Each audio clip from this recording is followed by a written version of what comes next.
with the fact that some of them used to be strong critics of the government of the Absolutely. previous day. So now being in government, they have been faced with, okay, this is the real challenge. Now prove yourself. You know one thing the president does from time? I mean, I've studied him all the way from 1999.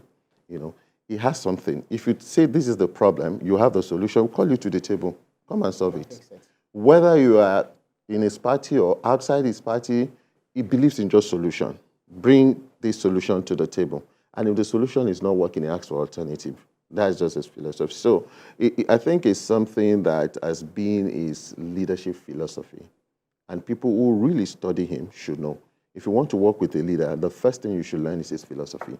If you go outside his philosophy, then you're going outside the game. So absolutely, I think he has set the tone all the way from the beginning. Right. And, well, a particular description has also been used on the president, perhaps probably in a good light, in a positive way, the term that the president is micromanaging his ministers. And I wanted to, also help dissect that. And of course, he's also being compared. He has now been compared with, his predecessor, where we understand that the former president rarely supervised. No, but looking at this, kind of the leadership that the president is exuding at this time now, what do you think? How much of a difference do you reckon this will make? As against, I already know your caliber, I already know you can deliver, you've delivered before, so I give you the mandate, just go and, serve out your term. But now he's saying, no matter where you're coming from with all your accolades, you will still be scrutinized from time to time by Hadiza Bala Usman. And if you don't like her, come meet me directly. But she's the one that will be scrutinizing you. What do you see when you look at the display of, individuals, the interesting array of personalities that will now be scrutinized this way under the presidency? Okay. In the theory of transformational leadership, one thing that stands out, if you want to transform as a leader, you must keep close marking of the people you hand over work to. That is not micromanaging. Micromanaging is, I give you the job to do, and I'm doing the job for you. Okay? But what he is doing is, I want you to do 1, 2, 3. Give me results. He's not just going to give you a mandate and go to sleep. He wants to see results. So, well, people said it's micromanaging. I don't think so. What is rather doing, if you check all their mandates, if you check, the roadmap for many of these ministries, I mean, he already told them all these things. It's just a ceremony now. Right. And they know.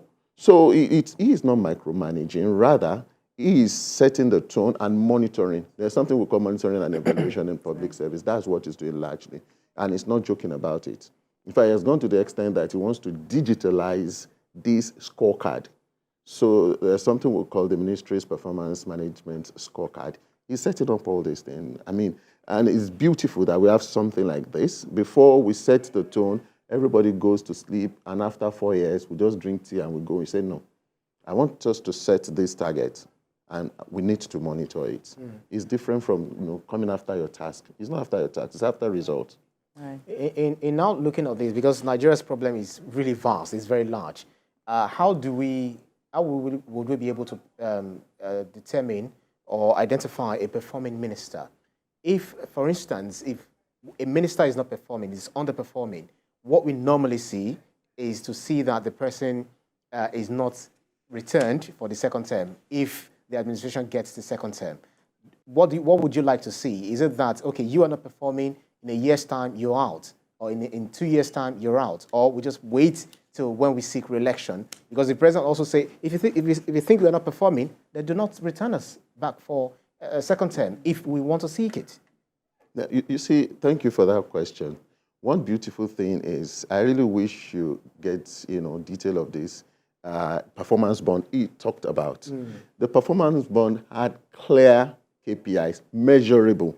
Let me tell you one of it. In Ministry of Industry, Trade and Investment, for example, one of the KPI is to revitalize the industrial system in Nigeria. Some of the dead industry is part of the KPI of the minister to come up with. It's part of the KPI of the ministers to look at the export processing zones and see how this can work.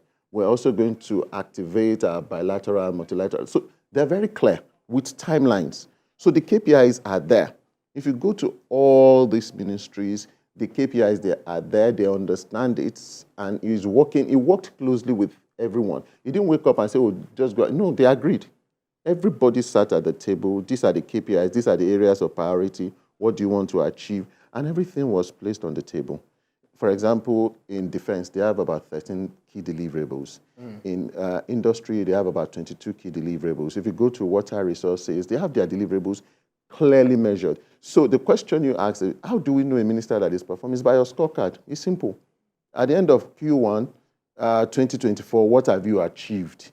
He's going to supply them with resources, their change management strategy, and he even give them the opportunity to develop their strategic plan, their initiatives. What program do you want to run? He gave them that leverage, but I just want this result. The way you go about it, fine.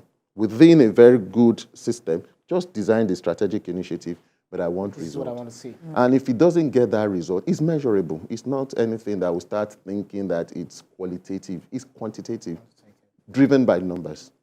And all right, so what would be a fair result? I don't think you've answered that part of Ibrahim's question. What would be under these clear deliverables now? So if you don't meet the mark, what would be a fair result?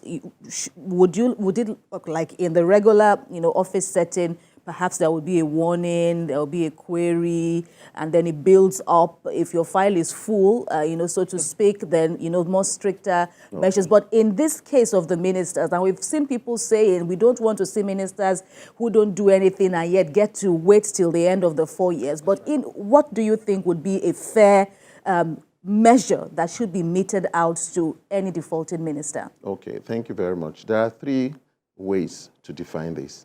Performing below expectation, performing as expected, and performing above expectation. If you are performing below expectation, there are diagnoses for this. Is it because you don't have the right resources, or there are issues and all that? You discuss with him. Now, if he sees clearly that you have everything, this performance management system in the civil service is not something of today. There's something we call FCIP, the Federal Civil Service Strategic Implementation Plan, being driven by Head of Service, Dr. Adeyemi and so on.